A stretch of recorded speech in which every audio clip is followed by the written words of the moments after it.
मंजरी माँ के पास ही बैठी थी जब सुमन ने आकर बताया कि अगले हफ्ते से सामने वाली खाली मैदान में मेला लगने वाला है। मंजरी का दिल खुशी के मारे तेजी से धड़कने लगा। वो भागती हुई अपनी बड़ी बहन नीरजा के पास गई। दीदी दीदी, तुम्हें पता है हमारे घर के सामने वाली खाली मैदान में मेला लग रहा है। क्या सच? तब तो बड़ा मजा आने वाला है। तुम्हें याद है पिछली बार हमने कितनी मस्ती की थी? हाँ दीदी, इस बार भी डांस के प्रोग्राम होंगे ना, हम भी देखेंगे। पिछले बार हमारे पास टिकट के पैसे नहीं जुटे थे, इस बार हमें पहले से ही पैसे इकट्ठे करके रखने होंगे। दोनों बहनों ने मेले में जाने के लिए ढेर मंसूबे सजाए। दीदी, मैं जरा कविता के घर से आती हूँ, पता तो चले कि खबर सच्ची है कि झूठी। वैसे किसने बताया तुम्हें? जानकी, जो कविता के घर में बर्तन धोती है, उसकी बेटी सुमन ने। तब तो जरूर कविता के यहाँ जाओ, सामने वाली जगह उन्हीं लोगों की तो है। उनके पिताजी ने अगर मैदान में मेला लगाने की अनुमति दे दी होगी तो कविता को जरूर पता होगा। अभी जाऊं? देख लो, अम्मा जाने दे तब ना। मैं कविता से कॉपी लेने जा रही हूँ। इतना कहकर मंजरी कविता के घर चली गई। अरे मंजरी, तुम इतनी सुबह सुबह, सब ठीक है ना? हाँ हाँ, सब ठीक है। तू बता, क्या खबर है? कुछ नहीं, दरअसल साल की तरह इस बार भी सामने वाले मैदान में मेला लग रहा है ना, तो लोगों का आना जाना बहुत बढ़ गया है। मुझे तो पढ़ने का समय ही नहीं मिल रहा है। परीक्षा के लिए तेरी तैयारी हो गई क्या? वाकई? हाँ, हर साल ही तो लगता है, इसमें इतनी हैरानी की क्या बात है? नहीं, मैं तो ऐसे ही पूछ रही थी। मेले में बहुत मजा आएगा। पिछली बार हमने कितनी मस्ती की थी ना। हाँ, तू बैठ, मैं तेरे लिए कुछ खाने को लाती हूँ। थोड़ी देर बाद मंजरी कविता के यहाँ से चली आई। कहाँ गई थी? माँ, बताया तो था कि कविता से कॉपी लेनी थी। और कॉपी कहाँ है? उसकी कोई सहेली ले गई। मंजरी, देखो, तुम दोनों बहनों को पढ़ने के लिए ही मैं यहाँ शहर में बैठी हूँ, वरना तुम्हारे पापा के घर से चले जाने के बाद मेरा यहाँ दम घुटता है।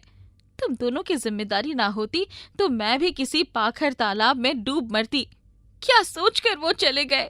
माँ, इसमें इतनी दुखी होने की क्या बात है? हम दोनों ही पढ़ाई करते हैं, वैसे भी हम कहीं नहीं आते जाते। माँ बड़बड़ाती हुई मशीन पर सिलाई करने बैठ गई। तब तक नीरजा भी अपना चश्मा ठीक करते हुए आ गई। क्या हुआ? यहाँ का माहौल इतना गमगीन क्यों है? कुछ नहीं, माँ सिर्फ हमारी वजह से इस अजनबी शहर में बैठी है, वरना। बस समझ गई मैं। क्या हुआ? कुछ पता चला? खबर पक्की है, मेला लग रहा है। दीदी, हम किसी बहाने से 2-3 दिन की छुट्टी ले लेते तो अच्छा रहता ना। उसकी कोई जरूरत नहीं है, क्योंकि मेला तो शाम को लगेगा। तब तक तो हम आ ही जाते हैं। समस्या सिर्फ माँ की ही है। वो हमें मेले में जाने की अनुमति देंगी कि नहीं? हमारे पास कुछ पैसे है ना, उसी से काम चल जाएगा। हमें सिर्फ चाट वाट ही तो खाना है। चल, माँ की कपड़े सिलने में थोड़ी मदद करते हैं। वो खुश हो जाएगी तो शायद हमें मेला दिखाने खुद ही लेकर जाए। मेला तो 1 महीने तक लगेगा। अगले हफ्ते ही मेला लग गया। मोहल्ले के सारे बच्चे, युवक और बूढ़े बहुत उत्साहित थे। माँ, चलो ना, मेला देखने चलते हैं। हम कुछ नहीं मांगेंगे। देखो ना, कहीं जलेबियाँ बन रही होंगी तो कहीं कठपुतली का नाच हो रहा होगा, कहीं काला जादू हो रहा होगा तो कहीं दुकानों पर तरह तरह के रंग बिरंगे कपड़े सजे होंगे। नीरजा को साथ लेकर चली जा, मुझे कपड़े सिलकर देने हैं। बस सावधानी से जाना। ओफो माँ, thank you thank you thank you. दीदी जल्दी चलो, माँ ने जाने की अनुमति दे दी है। मंजरी और नीरजा फटाफट तैयार हो गई और मेला देखने चली गई।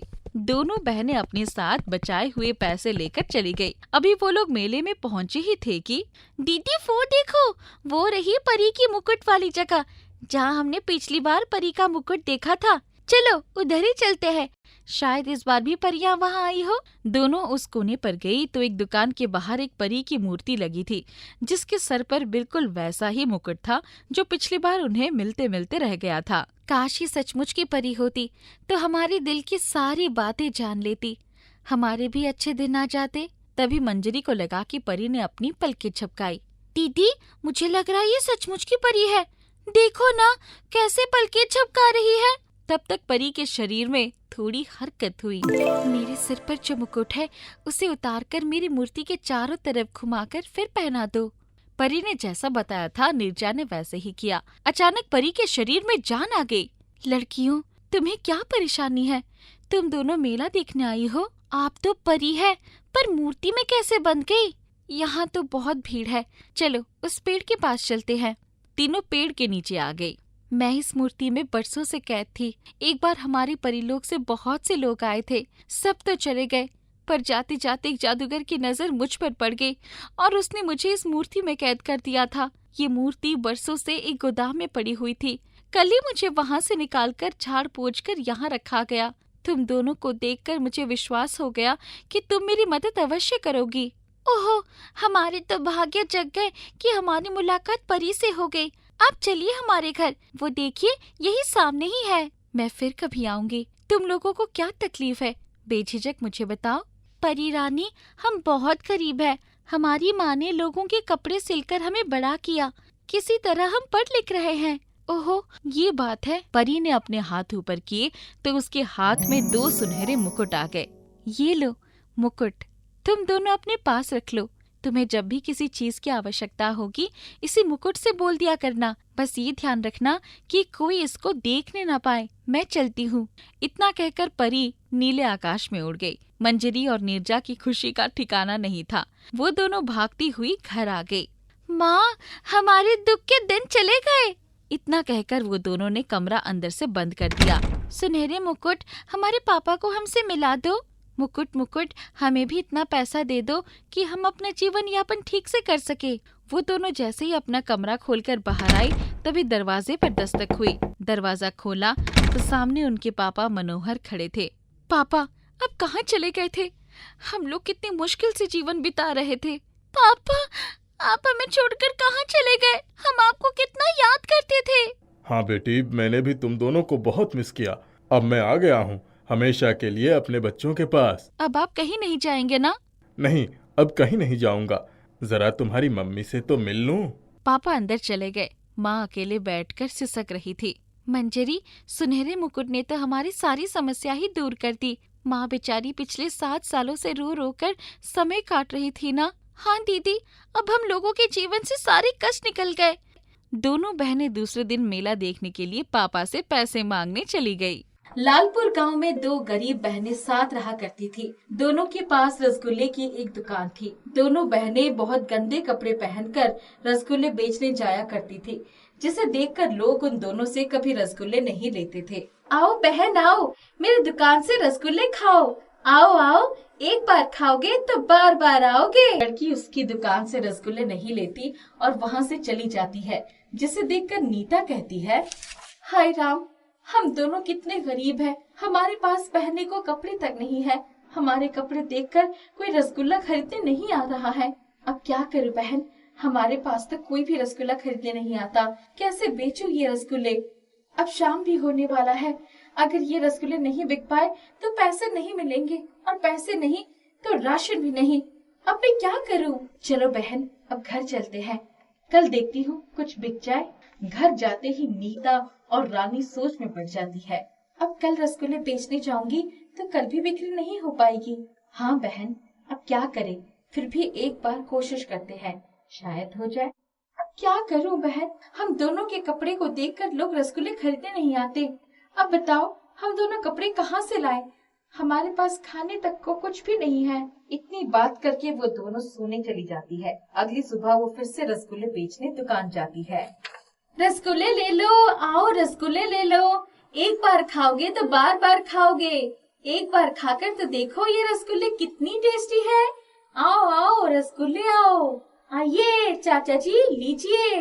मैं तेरी दुकान के रसगुल्ले लूं? तुम्हारे कपड़े तो देखो कितने गंदे हैं। रसगुल्ले न जाने कैसे बनाए होंगे। नहीं नहीं चाचा जी, आप एक बार खाकर तो देखो, बहुत टेस्टी है। चल चल, मैं नहीं लेता तेरे रसगुल्ले। ऐसे में शाम हो जाती है, पर रसगुल्ले नहीं बिक पाते। वो दोनों उदास होकर घर लौट रही होती है। तब रास्ते में उनको एक बूढ़ी औरत मिलती है और वो कहती है, बेटी मुझे कुछ खाना दे दो, मुझे बहुत भूख लग रही है। मैंने 4 दिनों से कुछ नहीं खाया, तुम मेरी मदद कर दो।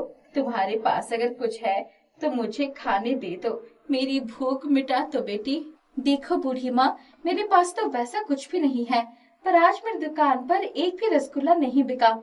ये रसगुल्ले आप खा लो और अपना पेट भर लो। हमारे पास आपको देने के लिए कुछ भी नहीं है, हम दोनों बहुत गरीब हैं। ठीक है, तुम मुझे रसगुल्ले दे दो, मैं वही खाकर अपना पेट भर लेती हूँ। जी माँ, निकाल कर देती हूँ, उससे भी खाकर आप अपने पेट भर लेना। बूढ़ी औरत जैसे ही रसगुल्ला खाती है वैसे ही वो एक जादुई जलपरी बन जाती है, जिसे देखकर नीता और रानी कहती है, अरे ये क्या, आप तो एक जलपरी हो। देखो रानी, हमारे सामने एक जलपरी है। आप तो एक बूढ़ी थी ना, मैं एक जलपरी हूँ। 1 साल पहले मुझे श्राप दिया गया था कि जब तक मैं एक ईमानदार और नेक इंसान को अपने हाथों से कुछ ना खिलाऊं तब तक मैं बूढ़ी ही रहूंगी। 1 साल के अंदर तुम बेटी ने अपने इंस्पेक्टर और नेक हाथों से मुझे रसगुल्ले खिलाए, जिससे मैं अपने रूप में आ गई। ये क्या जलपरी, मुझे तो विश्वास ही नहीं हो रहा है कि हम दोनों के सामने एक जलपरी खड़ी है। हाँ नीता, हाँ रानी, मैं आज बहुत ही खुश हूँ। मांगो तुम्हें क्या चाहिए, आज मैं तुम्हारी इच्छा पूरी करूंगी। हमारी एक रसगुल्ले की दुकान है, पर हमारी दुकान में कोई भी रसगुल्ले खरीदने वाली नहीं आती। हमारे पास कपड़े भी नहीं है, पता नहीं क्यों गांव के लोग हमारी दुकान के रसगुल्ला नहीं लेते। अच्छा तो ये बात है, आज मैं तुम दोनों को इच्छा पूरी करती हूँ। लो, मैं तुम्हें एक जादुई फायर रसगुल्ला दे रही हूँ। ये रसगुल्ला अपनी दुकान में रख देना, जिससे गांव वाले तुम्हारी दुकान के रसगुल्ले खरीदने आते रहेंगे। नीता और रानी दोनों ही फायर रसगुल्ले पाकर बहुत ही खुश हो जाती है और वो फायर रसगुल्ले को अपनी दुकान में रख लेती है, जिससे सारे गांव वाले रसगुल्ले खरीदने आते हैं। रानी चलो बेचना शुरू करें, मुझे लगता है और सारे रसगुल्ले बेच डालेंगे। हाँ बहन, चलो शुरू करते हैं। देखते ही देखते गांव वाले सारे रसगुल्ले खरीद लेते हैं। अचानक रानी और नीता देखती है कि फिर से ढेर सारे रसगुल्ले आ गए हैं। ये देखकर नीता बोलती है, अरे ये क्या बहाना, हमने इतने सारे रसगुल्ले बेचे, फिर भी हमारे पास इतने सारे रसगुल्ले कहाँ से आए? अरे हाँ बहन, इधर भी है, हमने तो 100 रसगुल्ले टोकरी रसगुल्ले बनाए थे, जो कि सारे बिक चुके थे, फिर ये रसगुल्ले आए कहाँ से? कहीं ये जलपरी के जादुई फायर रसगुल्ले के कारण तो नहीं हुआ? आज हम दोनों उसी जगह पर जाएंगे जिस जगह पर हमें जलपरी मिली थी, और वहाँ जलपरी को बुलाकर ये सवाल पूछेंगे। तभी जादुई फायर रसगुल्ला से आवाज आती है, अरे बहन मेरी बात तो सुन लो, मैं बोलता भी हूँ। अरे यार, ये आवाज कहाँ से आ रही है? पर यहाँ पर तो कोई भी नहीं है, तो फिर ये कौन बोला? मैं जादुई फायर रसगुल्ला हूँ। तुम दोनों को बता दूं कि तुम्हारी दुकान पे जितने भी रसगुल्ले हैं वो बिक जाने के बाद उससे दुगने रसगुल्ले तुम्हारे पास आ जाएंगे, ताकि फिर से वो रसगुल्ले तुम दोनों बेचकर पैसे कमा सको। दोनों बहनें ये सुनकर बहुत ही खुश हो जाती है। फिर कुछ देर पहले जादुई फायर रसगुल्ले के कारण उन दोनों की एक बहुत बड़े रसगुल्ले की दुकान बन जाती है और रानी और नीता के रसगुल्ले गांव भर में फेमस हो जाता है। दीनू के परिवार में सिर्फ उसकी पत्नी रूपा थी। एक बेटा था जो 16 साल की उम्र में मछली पकड़ने गया और पैर फिसलने से नदी में डूबकर मर गया। इस बात को काफी दिन बीत गए थे। एक बार दीनू को बुखार आ गया था। उसके शरीर में पहले जैसी ताकत नहीं रह गई थी। कभी कभी 2-4 दिन मछली नहीं मिलती तो घर में चूल्हा नहीं जलता था। एक दिन उसकी पत्नी, सुनो जी, आज अगर मछली नहीं मिलेगी तो हम क्या खाएंगे? पिछले 4 दिन से एक भी मछली नहीं मिली। देखता हूँ, शायद आज कुछ मिल जाए। इतना कहकर दीनू ने अपनी टोकरी और जाल उठा लिया एवं नदी के किनारे चला गया। सुबह से शाम हो गई, उसके जाल में एक भी मछली नहीं आई। हे प्रभु, आज अगर मछली नहीं मिली तो मैं भी नदी में कूदकर जान दे दूंगा। उसने आंखें बंद करके ईश्वर से प्रार्थना की। अचानक उसे अपना जाल भारी लगा। जाल निकाला तो उसमें एक बहुत खूबसूरत मछली थी, लेकिन जाल बाहर खींचते ही, तुम मुझे छोड़ दो, मैं तुम्हारे काम आऊंगी। मछली रानी, इतनी मुश्किल से तो तुम जाल में आई हो, तुम्हें छोड़ दिया तो हम खुद मर जाएंगे। एक बार मुझ पर भरोसा करके देखो, तुम्हें निराशा नहीं होगी। अच्छा ठीक है, जैसे इतने दिनों काम चला लिया वैसे भी आगे भी चलाता रहेगा। उसने जाल में से मछली को निकालकर नदी में उछाल दिया। नदी में जाते ही मछली गहराइयों में चली गई। अच्छी भली मछली हाथ लगी थी, वो भी बेवकूफ बनाकर चली गई। आज रूपा घर में घुसने ना देगी।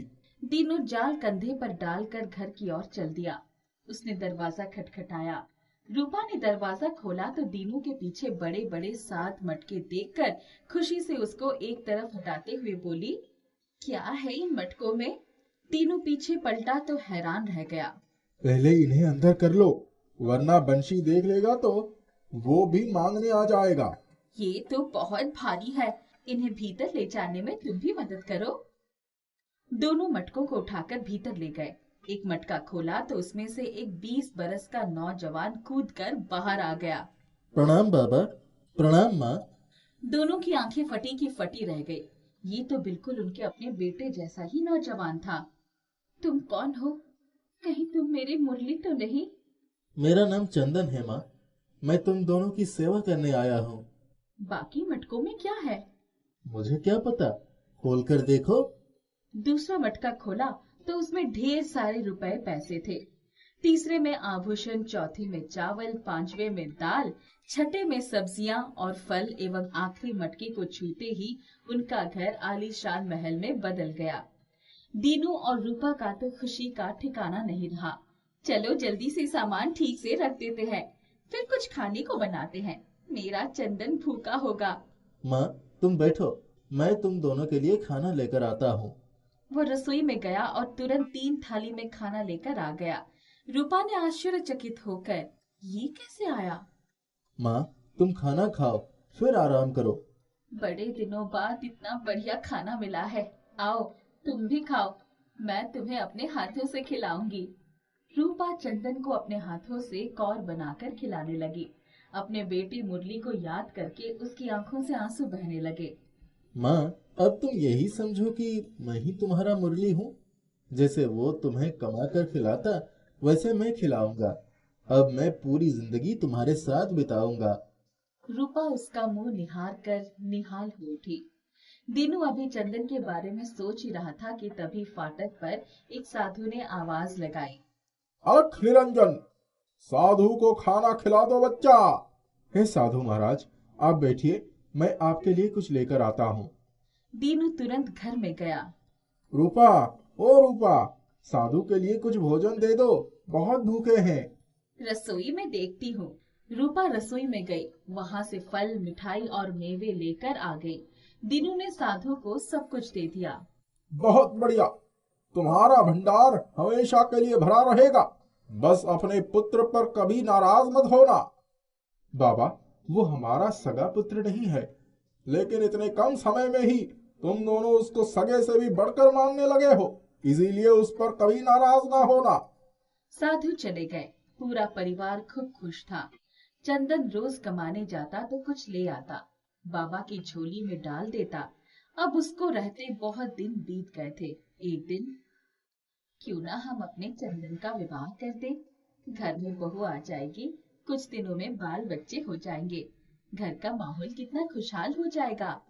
हाँ, पर हमें एक बार चंदन से भी बात करनी चाहिए। आज शाम को जब वो आएगा तब मैं उससे बात करूंगी। शाम को जब चंदन घर वापस आया तो, बेटा, हम चाहते हैं कि अब तेरी शादी कर दी जाए। माँ मैं तुम दोनों की सेवा करना चाहता हूँ, शादी वादी के चक्कर में क्यों डाल रही हो? बेटा, सब लड़कों की शादी होती है, इसलिए तुम्हारी भी शादी हो जाती तो हम निश्चिंत होकर जीवन बिता देते और सोच लेते कि तुम्हारी देखभाल करने वाला कोई आ गया है। ठीक है माँ, जैसी तुम्हारी इच्छा। दूसरे दिन से ही रूपा उसके लिए दुल्हन ढूंढने लगी। 6 महीने बाद चंदन का विवाह प्रिया नाम की लड़की से हो गया। अब तो चंदन हमेशा पत्नी की मीठी मीठी बातों में ही खोया रहता। बाहर सिर्फ खाने और जरूरी काम के लिए निकलता था। एक दिन नाराज होकर, अब तेरी शादी हो गई है तो कुछ काम भी करने की भी सोच बेटा। पत्नी को क्या खिलाएगा? हम कितने दिन बैठे रहेंगे? ठीक है माँ, कल से काम पर जाऊंगा। दूसरे दिन वो घर से निकल गया। सुबह का गया, शाम हो गई, पर चंदन नहीं आया। उसको ढूंढते ढूंढते पति पत्नी बावले हो गए। चंदन की नव विवाहिता पत्नी का बुरा हाल था। कई दिनों बाद भी वो वापस नहीं आया। तभी एक दिन अपने दरवाजे पर एक साधु की आवाज सुनकर दीनू भागता हुआ आ पहुंचा। महाराज, मेरा पुत्र कहाँ चला गया? तुम भूल गए, पर मैं नहीं भूला। मैंने तुम्हें आगाह किया था कि तुम लोग अपने पुत्र से कभी नाराज मत होना। किया था कि नहीं? जी महाराज। अब वो कभी नहीं आएगा। जहां से आया था वहीं चला गया। लेकिन महाराज, कोई उपाय तो होगा। उपाय तो है, पर बहुत कठिन है। महाराज, आप बताइए, हम अपने चंदन के लिए कुछ भी करने को तैयार हैं। तुम्हारे पास चंदन के आने पर जो कुछ धन संपत्ति आई थी उसको दान कर दो और खुद जाकर पहले की तरह गरीब मछुआरे का जीवन बिताओ। हम अपने पुत्र के लिए सब कुछ दान कर देंगे महाराज। देख लो, कहना बहुत आसान है, निभा पाना बहुत मुश्किल। महाराज, हम ये सब कुछ आज से ही त्याग देते हैं और आपको ही दान में दे देते हैं। सब कुछ आपका है। ठीक है, अब तुम इस घर में ताला बंद कर दो और चाबी मुझे दे दो।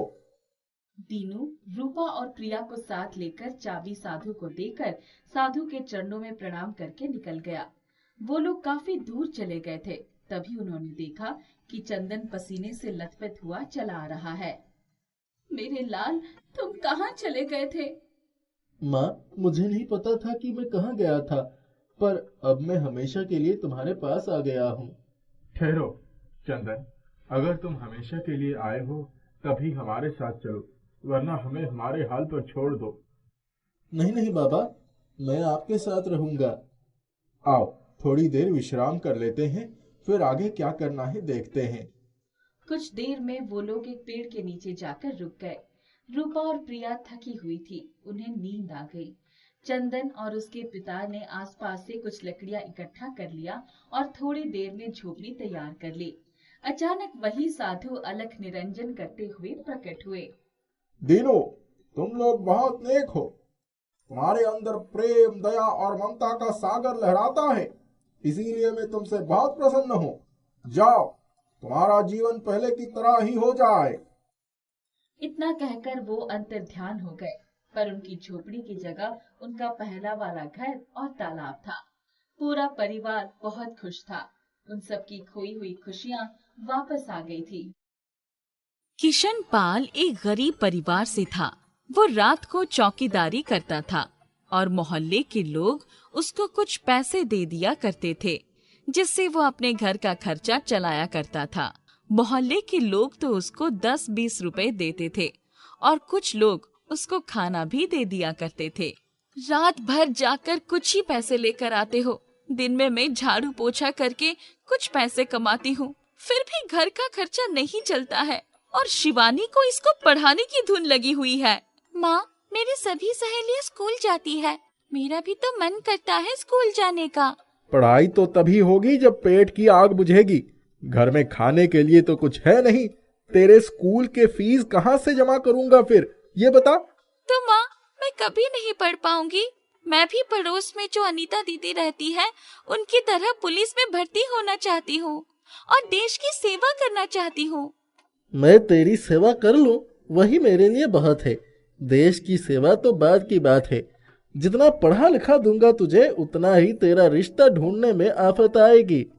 तू पढ़ लिख गई तो तेरे लायक वर ढूंढना मेरे बस की बात नहीं रहेगी। आप फिक्र मत करो पापा, मैं कुछ जुगाड़ कर लूंगी। कुछ ही देर में तेज बारिश और तूफान आ जाता है और उनकी छोटी सी झोपड़ी में से पानी टपकने लगता है। ये लो, हो गया कंगाली में आटा गीला। क्या हुआ माँ? होना क्या है, गिरे को तो भगवान भी 2 लात मार देता है। ये देख, हमारी छोटी सी झोपड़ी जो सर छिपाने के लिए थी, अब उसमें भी छेद हो गए हैं। छत टपकने लगी है, अब सिर छिपाने के लिए भी सोचना पड़ेगा। आप फिक्र मत करो माँ, मैं अभी इसको सही कर देती हूँ। क्या करेगी? शिवानी झोपड़ी की छत पर जाकर कुछ कट्टों की मदद से छत को टपकने से रोकने की कोशिश करती है। कुछ हद तक ये कामयाब भी हो जाती है, पर पानी फिर भी नीचे आ रहा होता है। जब बारिश थम जाती है, तब तीनों की जान में जान आती है। हर साल बारिश के मौसम में हम इस छत की मरम्मत कराने के लिए सोचते हैं, पर तेरा बापू है ना, जितना कमाता है उससे शराब में उड़ा देता है। आप फिक्र मत करो माँ, एक दिन इस टूटी फूटी छत की जगह एक नया घर बनवा कर दूंगी मैं। इतने बड़े सपने मत देखा कर बेटा, क्योंकि जब सपने टूटते हैं ना तो बहुत दुख होता है।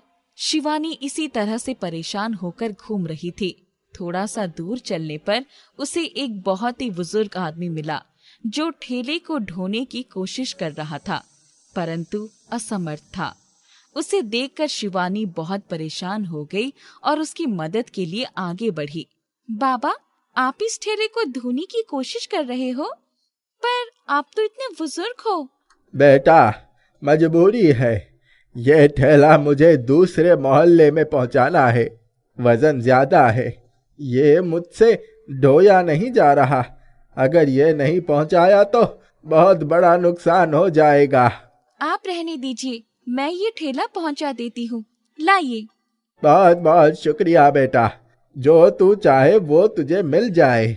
शिवानी उस ठेले को लेकर सड़क के किनारे किनारे जा रही होती है, तभी उसे एक गाड़ी पेड़ से टकराई हुई दिखती है। वो जल्दी जल्दी वहां पहुंचती है तो देखती है कि एक लड़का जख्मी हालत में बेहोश पड़ा था। अरे, इसकी तो एक्सीडेंट हो गया है। बेचारा न जाने कहां से आ रहा था और कहां जा रहा था।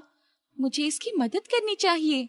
शिवानी जंगल की ओर बढ़ जाती है और वहां से कुछ जड़ी बूटी को लाकर मसलकर उसके घाव पर लगा देती है, जिसकी वजह से उसको थोड़ा थोड़ा सा होश आने लगता है।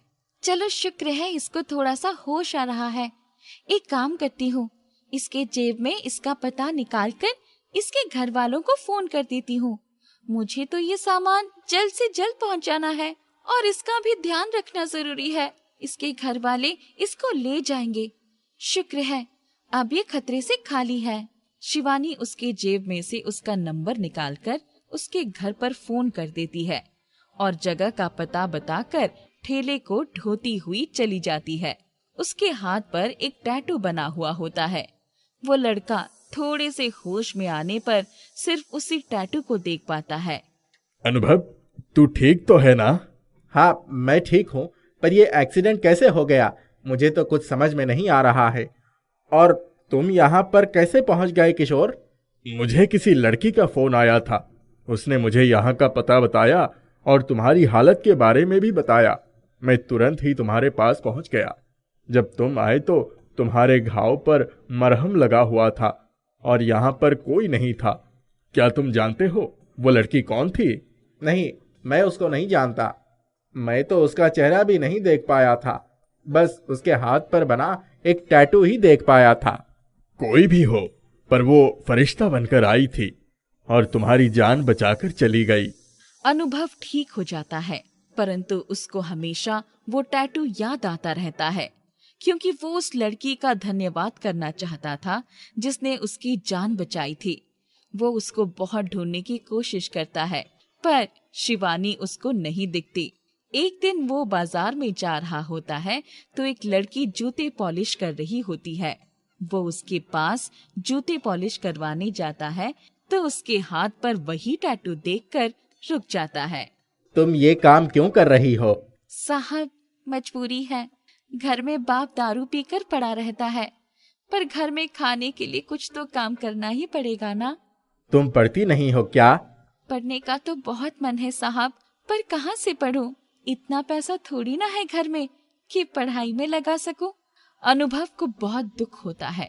उसकी कहानी सुनकर वो उसको पढ़ाने का फैसला करता है और सोचता है कि उसने उसकी जान बचाई है तो क्यों ना उसका ये सपना पूरा करके उसकी ही मदद कर दे। वो शिवानी से पूछता है, अगर मैं तुम्हें पढ़ाना चाहूँ तो क्या तुम पढ़ोगी? मैं तुम्हारी मदद करना चाहता हूँ। पर तुम मेरी मदद क्यों करना चाहते हो? क्या तुम मुझे जानते हो? हाँ और नहीं भी। कुछ समय पहले मेरा एक्सीडेंट हो गया था और तुमने मेरी जान बचाई थी। मैं तुम्हें बहुत वक्त से ढूंढ रहा था। मैंने तुम्हारी शक्ल तो नहीं देखी थी, पर तुम्हारे हाथ पर बना टैटू देखा था, जिसकी वजह से मैं तुम्हें पहचान गया। आज तुम इतनी परेशान हो तो मेरा फर्ज बनता है कि मैं तुम्हारी मदद करूं। अनुभव शिवानी को पढ़ाने में मदद करता है और उसकी पैसों से भी मदद करता है। शिवानी पढ़ने में अच्छी होने की वजह से अच्छी नौकरी पर भी लग जाती है। इस दौरान अनुभव शिवानी को पसंद करने लगता है और शिवानी से शादी के लिए कहता है। शिवानी भी उसको मन ही मन पसंद करने लग जाती है। दोनों की शादी हो जाती है। इस तरह से एक गरीब शिवानी का नसीब पलट जाता है और वो एक अमीर कामयाब शिवानी बन जाती है।